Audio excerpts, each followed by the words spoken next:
الرحیم۔ آج طہارت کے مسائل میں سے ہمارا 5ویں سبق کا حصہ نمبر 2 ہے، جس میں آپ بعض جو چیزیں جن سے وضو ٹوٹ جاتا تھا آپ نے سماعت کی، اور بعض وہ چیزیں جو رہ چکی تھی جن سے انسان کا وضو ٹوٹ جاتا ہے ان کو سماعت فرمائیں گے۔ سب سے پہلے آپ نے یہ چیز سماعت کی تھی کہ سبیلین سے جو بھی چیز نکلے اس سے انسان کا وضو ٹوٹ جاتا ہے۔ دوسرے نمبر پر خون، پیپ، ریشہ وغیرہ کا نکل کر اپنی جگہ سے بہہ جانا۔ تیسرے نمبر پر کھانے کی، پانی کی اور جمے ہوئے خون کی الٹی کا منہ بھر کے آنا، اس سے بھی وضو ٹوٹ جاتا ہے۔ اسی طرح منہ سے خون نکلا اور تھوک پر غالب آ گیا، اس سے بھی وضو ٹوٹ جاتا ہے۔ اسی طرح اگر کسی انسان کی دکھتی ہوئی آنکھ سے آنسو بہتا ہے، پانی نکلتا ہے، تو اس سے بھی وضو ٹوٹ جاتا ہے۔ اور ایسے ہی انسان کے ناک سے خون نکلا جسے ہم نکسیر کہتے ہیں، نکسیر پھوٹنے کی وجہ سے بھی انسان کا وضو ٹوٹ جاتا ہے، اگرچہ وہ خون بہہ کر ناک سے باہر نہ آیا ہوا ہو، لیکن جیسے ہی وہ خون دماغ سے اتر کر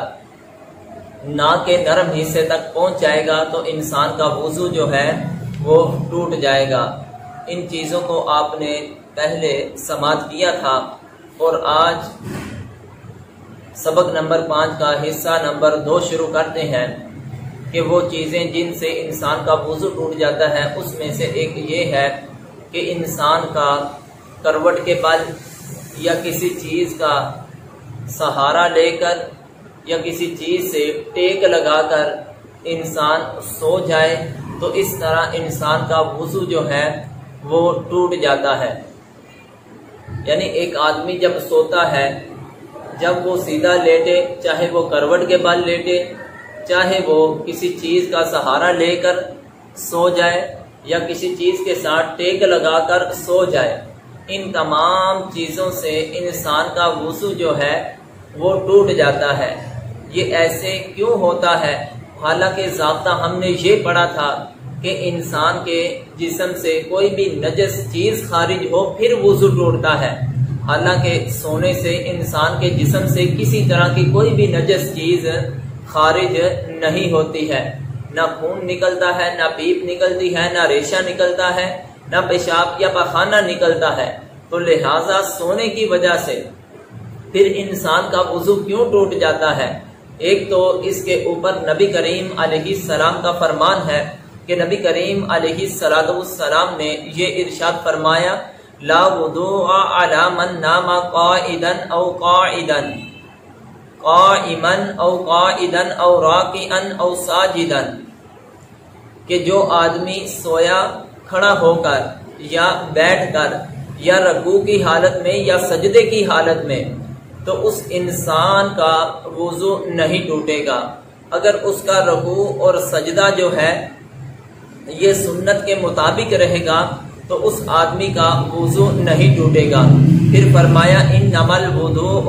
بے شک وضو علی من نام مضطجعا، اس شخص پر ہے کہ جو کروٹ کے بل لیٹا، فإنه اذا نام، کیونکہ جب انسان مضطجعا، فإنه اذا نام مضطجعا، کیونکہ جب انسان کروٹ کے بل لیٹتا ہے، استرخت مفاصلہ، تو انسان کے جسم کے جوڑ جو ہیں وہ ڈھیلے پڑ جاتے ہیں۔ تو اس میں ہمیں یہ بتایا گیا کہ جب انسان سوتا ہے تو اس کے جسم کے جو جوڑ ہیں، جو اعضاء ہیں، وہ ڈھیلے پڑ جاتے ہیں۔ تو جس طرح ایک آدمی عمر میں زیادہ ہو جائے تو عمر میں زیادہ ہونے کی وجہ سے، کمزوری ہونے کی وجہ سے اس کے جسم کے جو جوڑ ہیں وہ ڈھیلے پڑ جاتے ہیں، جس کی وجہ سے اس کا بار بار وضو ٹوٹتا رہتا ہے، اس کی ہوا خارج ہوتی رہتی ہے۔ تو لہٰذا اسی طرح جب آدمی سو جاتا ہے تو اس کے جسم کے بھی جوڑ جو ہیں وہ ڈھیلے ہو جاتے ہیں، جس طرح کہ آپ نے اکثر اپنی آنکھوں سے بھی اس چیز کا مشاہدہ کیا ہوگا کہ ایک آدمی رات کو سوئے ہوئے باتیں کرتا ہے، صبح اس کو کہا جائے کہ تو سویا ہوا یہ باتیں کر رہا تھا، وہ کہتا ہے مجھے پتا ہی نہیں۔ یا اس طرح ایک آدمی رات کو سویا تھا، اس کی ہوا خارج ہوئی اور اس کو کہا کہ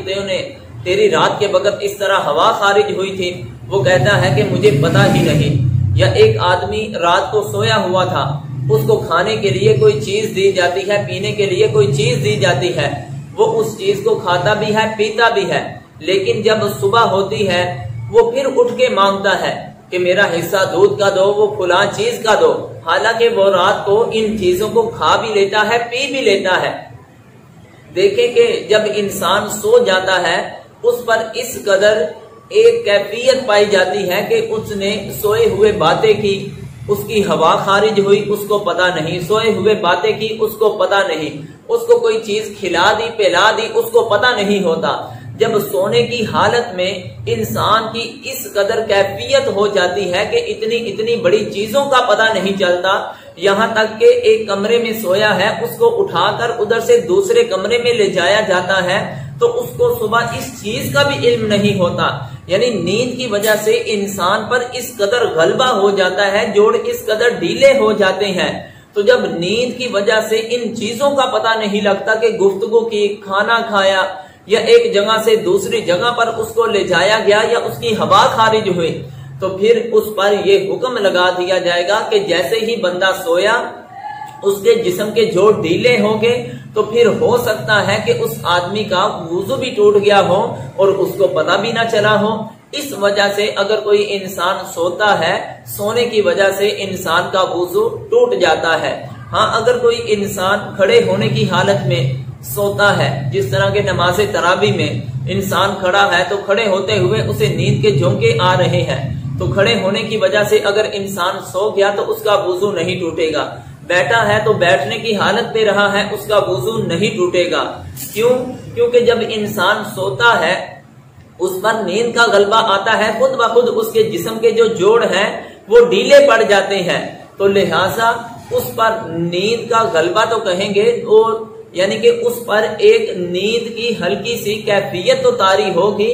لیکن نیند کا پورا اس پر غلبہ نہیں ہوگا، تو جس کی وجہ سے اس بندے کا وضو کھڑے ہونے کی حالت میں یا بیٹھا ہوا ہے تو اس صورت میں اس کا وضو نہیں ٹوٹے گا۔ ہاں اگر بیٹھا سویا تھا اور بیٹھا بیٹھا وہ گر گیا تو پھر اس آدمی کا وضو جو ہے وہ ٹوٹ جائے گا۔ پھر اس کے بعد جن چیزوں سے وضو ٹوٹ جاتا ہے ان میں سے ایک یہ ہے کہ انسان کی عقل پر کسی چیز کا غلبہ آ جانا، یعنی ایک آدمی وضو کے حالت میں تھا اور اس کی عقل پر کسی چیز کا غلبہ آ گیا۔ اب مطلب کیا کہ جب انسان کی عقل پر غلبہ آئے گا تو اس کا وضو ٹوٹ جائے گا، وہ کیسے؟ حالانکہ عقل پر غلبہ آنے کی وجہ سے انسان کا وضو کیوں ٹوٹتا ہے؟ نہ جسم سے کوئی نجس چیز خارج ہوتی ہے، نہ ہی خون پیپ ریشہ وغیرہ کوئی چیز نکلتی ہے، پھر عقل پر غلبہ آنے کی وجہ سے یہ کیوں انسان کا وضو جو ہے وہ ٹوٹ جاتا ہے؟ اس کی وجہ یہ ہے کہ جب فرض کرے ایک انسان نے وضو کیا تھا، اس نے شراب استعمال کر لی یا کوئی نشے والی چیز کو استعمال کیا، جب اس نے شراب یا نشے والی چیز کو استعمال کیا اور نشے کا اس آدمی پر غلبہ ہو گیا، جب اس آدمی پر غلبہ ہو گیا اس نشے کی کیفیت نے اس کی عقل کو ڈھانپ لیا۔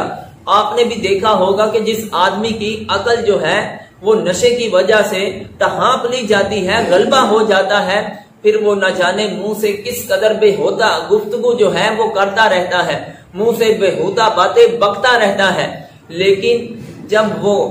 نشہ کی جو کیفیت ہے وہ اس سے ختم ہو جاتی ہے، پھر اس کو کہا جاتا ہے کہ تو نے تو نشے کی حالت میں یہ کہہ دیا، وہ کہتا ہے کہ مجھے تو پتا ہی نہیں۔ جب نشے کی حالت میں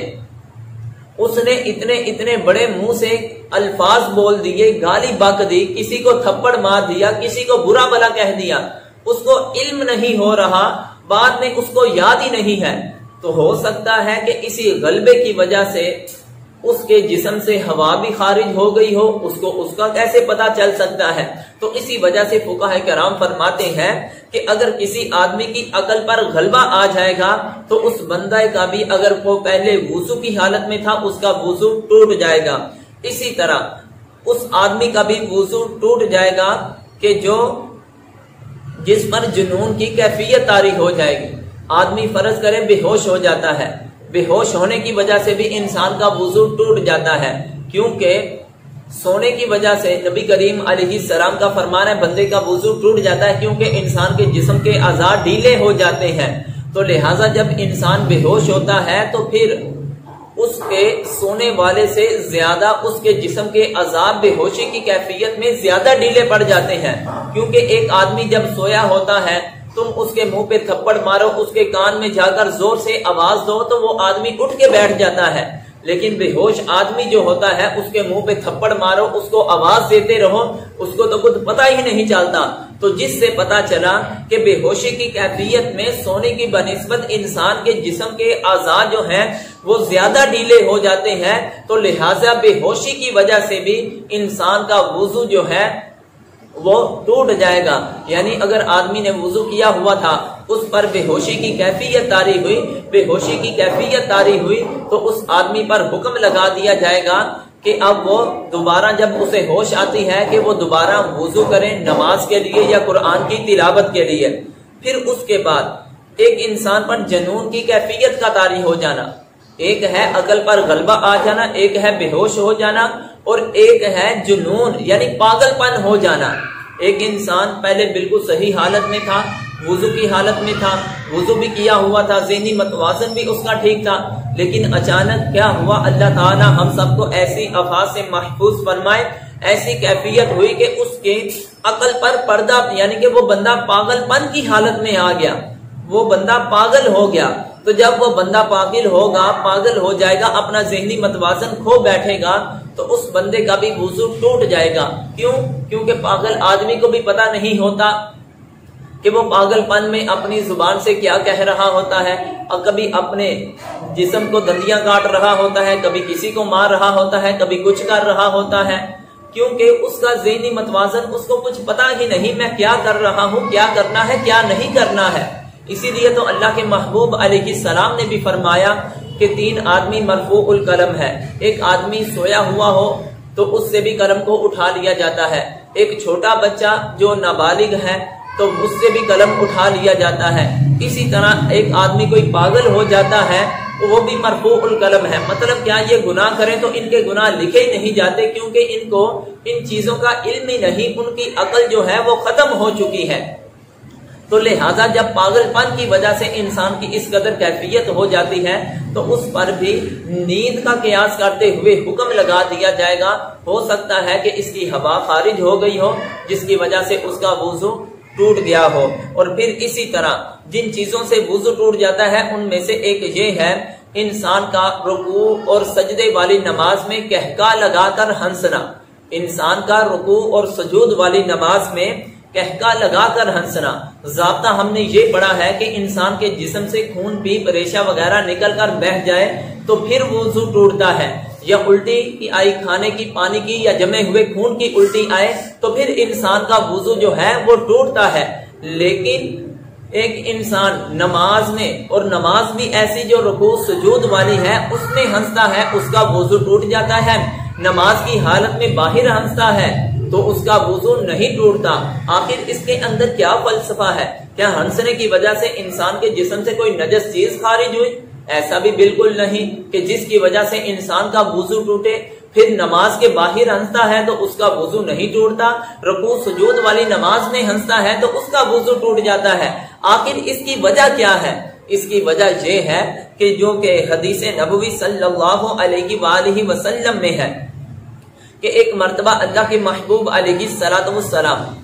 اپنے صحابہ کو نماز پڑھا رہے تھے۔ جب نماز پڑھا رہے تھے تو نماز پڑھاتے پڑھاتے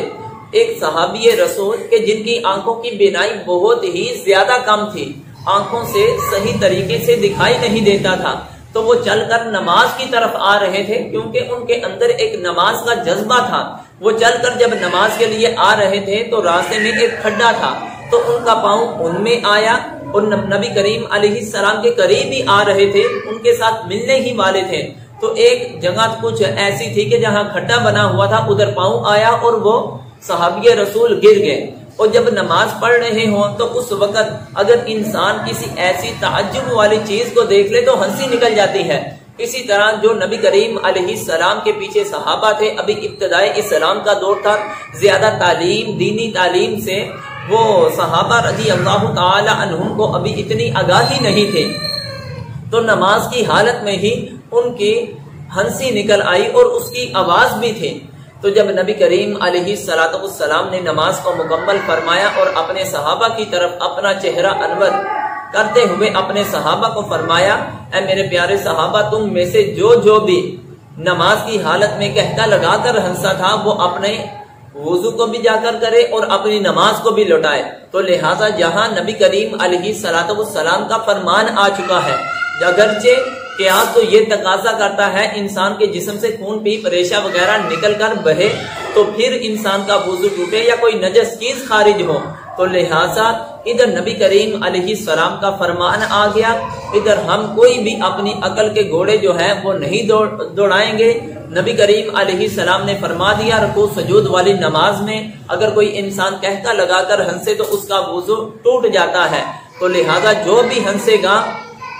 اس آدمی کا جو ہے وہ وضو ٹوٹ جائے گا۔ کیا کوئی ایسی بھی نماز ہے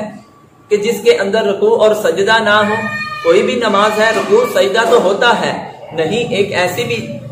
نماز ہے جس کے اندر رکوع اور سجدہ نہیں ہوتا ہے۔ وہ کون سی نماز ہے؟ وہ نماز جنازہ ہے۔ نماز جنازہ کے اندر رکوع اور سجدہ نہیں ہوتا۔ اگر کوئی آدمی اس نماز میں ہنستا ہے، پہلی بات ہے تو لوگ اسے تو پاگل ہی کہیں گے کہ ایک کسی کا عزیز فوت ہو چکا ہے، ادھر جا کے اونچی آواز سے ہنسے۔ اگر ادھر کوئی ہنستا ہے تو اس کا وضو نہیں ٹوٹے گا، کیونکہ اس میں رکوع اور سجود نہیں ہے۔ اور اسی طرح انسان کے جسم پر کوئی چھالا تھا اور وہ چھالے کے اندر سے کوئی چیز، جیسے کوئی گرم چیز لگ جائے، انسان کے جسم پر چھالا بن جاتا ہے، تو اس چھالے سے بھی اگر کوئی خون نکل کر بہہ گیا تو اس سے بھی انسان کا وضو جو ہے وہ ٹوٹ جائے گا۔ لہٰذا یہ اختصار کے ساتھ چند چیزیں تھیں جن سے انسان کا وضو ٹوٹ جاتا ہے۔ پھر